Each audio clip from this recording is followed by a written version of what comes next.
에스겔 15장. 땔감 우러나 쓰일 예루살렘. 하나님의 메시지가 내게 임했다. 사람의 아들아, 포도나무와 그 가지가 숲에 널린 다른 나라 나무보다 무엇이 나으냐? 포도나무로 무엇을 만들 수 있겠느냐? 물건을 걸어들 못 하나라도 만들 수 있겠느냐? 기껏해야 땔감 우러나 쓰일 뿐이다. 불에 던져 넣었다가 다시 꺼낸 그 나무 쪼가리를 보아라. 양쪽 끝은 타서 없어지고 가운데 부분은 시커멓게 그을렸다.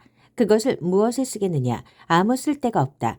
성에 쓸 때도 쓸모가 없었는데 반쯤 타버린 것을 대체 무엇에 쓰겠느냐? 그러므로 주 하나님의 메시지다. 나는 숲의 나무 중에서 포도나무를 골라 땔감으로 쓰는 것처럼 예루살렘 주민을 다룰 것이다. 내가 그들을 철천지 원수로 여길 것이다. 전에 한번 불에 그을렸던 그들이지만 그 불이 다시 한번 그들을 살릴 것이다. 내가 그들을 대적하는 날에 너희는 내가 하나님인 줄 알게 될 것이다. 내가 이 나라를 황무지로 바꿔놓을 것이다. 그들이 내게 반역했기 때문이다. 주 하나님의 포고다. 에스겔 16장. 미모에 취해 자만한 예루살렘. 하나님의 메시지가 내게 임했다. 사람의 아들아, 예루살렘이 벌인 어이없는 행각을 깨우쳐 주어라. 이렇게 말하여라. 예루살렘을 향한 주 하나님의 메시지다. 너는 가나안 사람들 사이에서 태어나고 자랐다.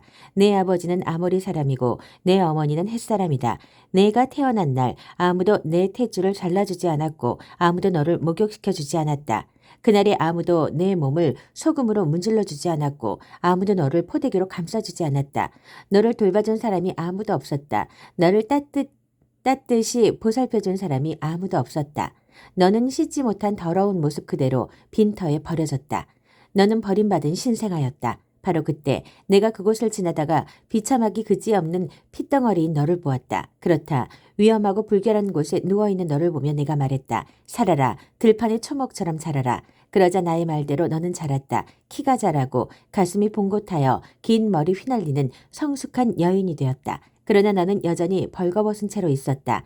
내가 다시 지나다가 너를 보니 너는 이제 사랑할 나이, 연인을 만날 나이가 되었다. 나는 너를 거두어 보살피고 옷을 입혀주었다.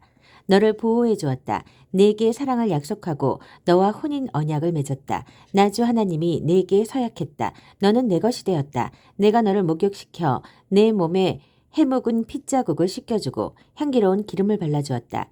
내게 화려한 가운을 입히고 발에는 가죽신을 신겼다. 내게 무시옷과 값비싼 옷감으로 만든 최고급 옷을 입혀주었다. 나는 너를 보석으로 아름답게 꾸몄다. 내 손목에 팔찌를 끼워주고 목걸이와 취옥 반지와 청보석 귀걸이와 다이아몬드 관으로 장식했다. 너는 모든 진귀하고 아름다운 것들을 받아 누렸다. 우아한 옷을 걸치고 꿀과 기름이 곁들여진 산의 진미를 즐겼다. 너는 정말이지 대단했다. 너는 여왕이었다. 세계에 이름을 알린 너는 내 장신구로 단장한 완벽한 미인, 전설적인 미인이 되었다. 주 하나님의 포고다. 그러나 너는 내 미모에 취해 자만해져서 결국 길거리에 아무 남자나 붙들고 침실로 가는 흔해 빠진 창녀가 되었다.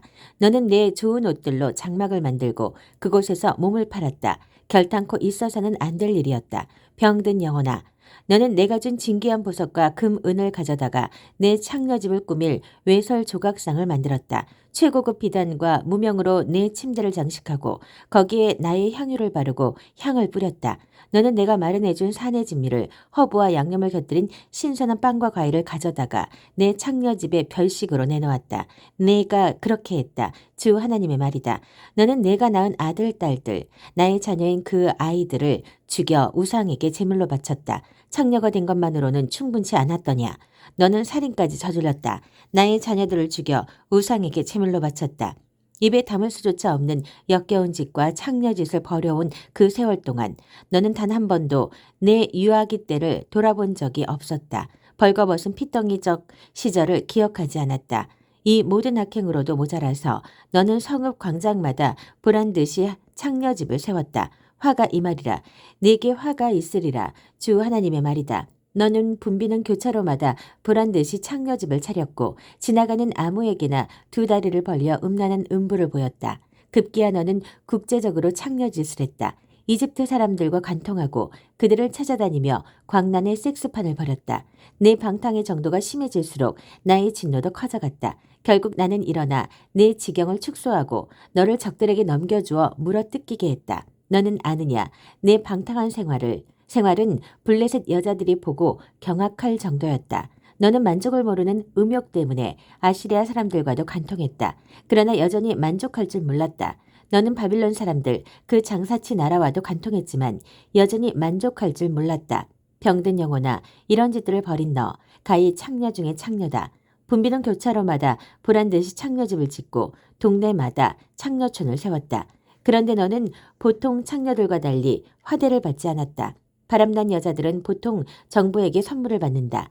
남자가 창녀에게 화대를 지불하는 것이 일반적이다. 그런데 너는 오히려 정부에게 돈을 건넨다. 너는 사방에서 남자들을 돈 주고 사서 내 침실로 데려온다. 섹스의 대가로 돈을 받는 보통 창녀들과 정반대다. 그들의 호의에 감사하며 돈을 지불한다. 너는 매춘 일마저 변질시켜 놓았다. 그러므로 창녀야, 하나님의 메시지를 잘 들어라. 나 주 하나님이 말한다.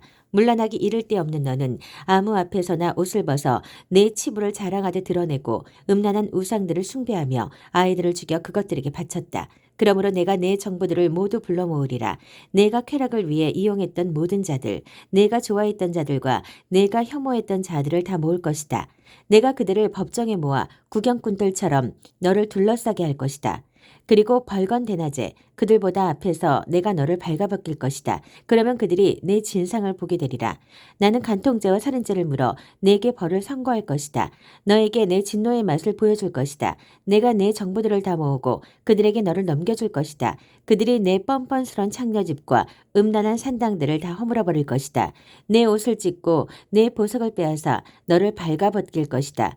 그러고는 군중을 불러 모을 것이다. 모인 군중이 내게 돌을 던지며 너를 칼로 난도질할 것이다. 그들이 내 집을 불태울 것이다.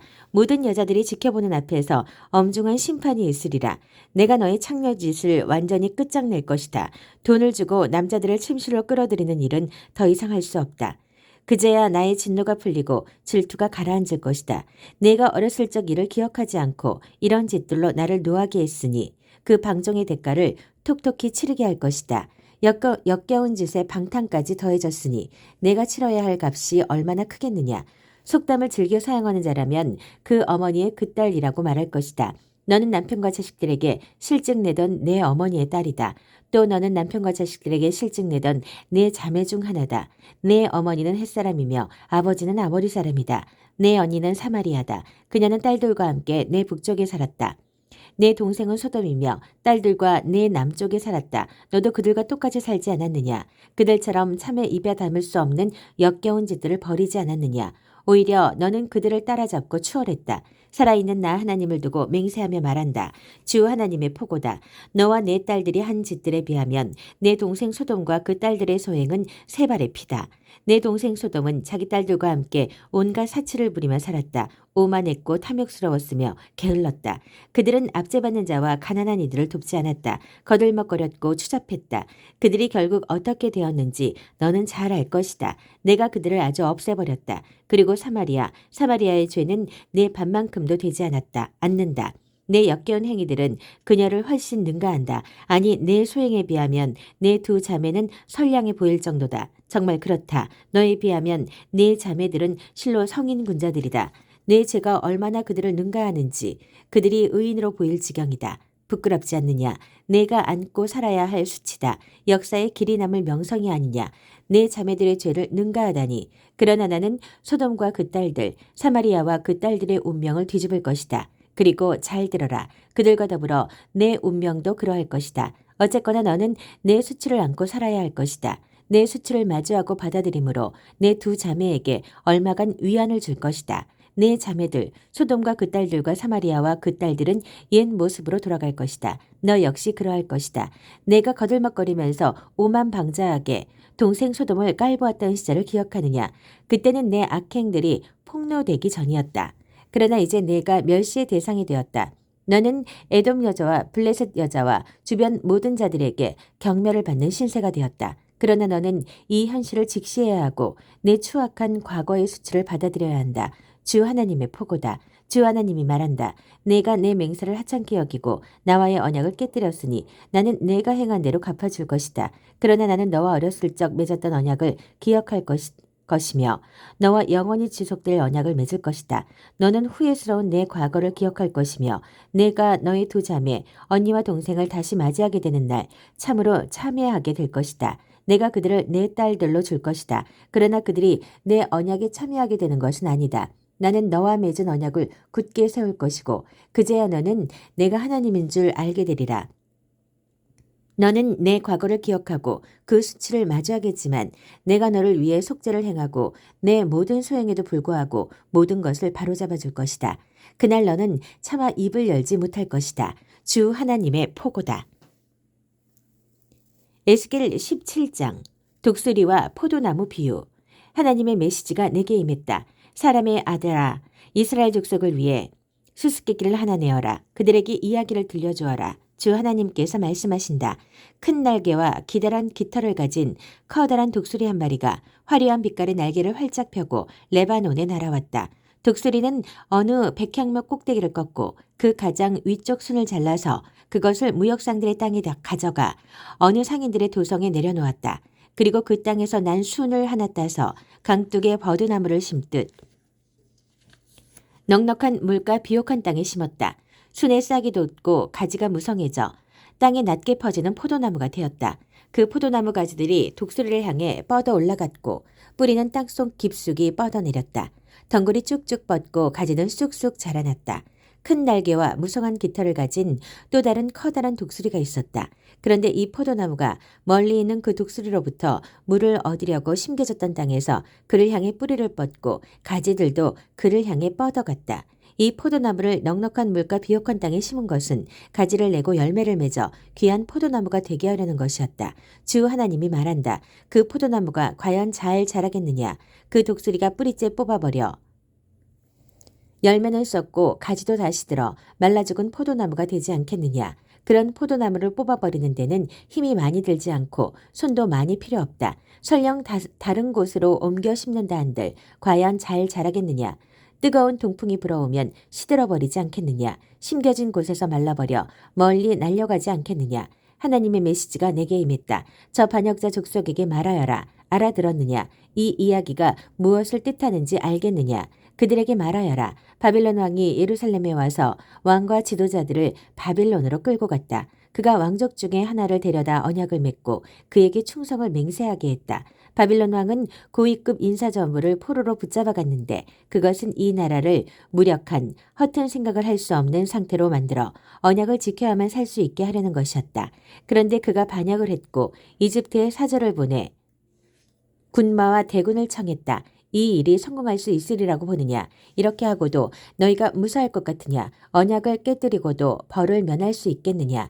살아있는 나 하나님을 두고 맹세하는데 충성사역과 언약을 깨뜨린 왕은 그 나라 바빌론에서 죽을 것이다. 바빌론이 도성을 포위 공격하고 그 안에 모든 사람을 쳐 죽일 때 바로는 큰 대군을 갖고도 그 왕을 돕기 위해 손가락 하나 까딱하지 않을 것이다. 이것은 그가 엄숙히 맹세한 바를 어기고 언약을 깨뜨리면서 이 같은 일을 서슴지 않았기 때문이다. 그 왕은 절대 무사하지 못할 것이다. 그러므로 주 하나님이 말한다. 살아있는 나 하나님을 두고 맹세하는데 나의 맹세를 업신여기고 나의 언약을 깨뜨린 그 왕은 대가를 톡톡히 치를 것이다. 내가 추격대를 보내어 그를 붙잡으리라. 그를 바빌론으로 데려가 재판할 것이다. 그의 정예병과 나머지 병사들 전부가 전장에서 죽을 것이고 살아남은 자들은 사방으로 흩어질 것이다. 그제야 너희는 나 하나님이 말한 것을 알게 될 것이다. 주 하나님이 말한다. 내가 친히 높다란 백향목 끝에서 어린 가지 하나를 꺾어다가 높이 솟은 산, 이스라엘의 높은 산에 심을 것이다. 그것이 자라서 가지를 뻗고 열매를 맺어 장대한 백향목이 될 것이다. 온갖 새들이 거기 깃들어 살게 될 것이다. 그 가지 그늘에 둥지를 틀 것이다. 나 하나님이 높은 나무는 낮추고 낮은 나무는 높이며 푸른 나무는 시들게 하고 마른 나무에 푸른 가지가 싹 터 나오게 하는 줄 들의 모든 나무가 알게 될 것이다. 나 하나님이 말했으니 그것을 이룰 것이다.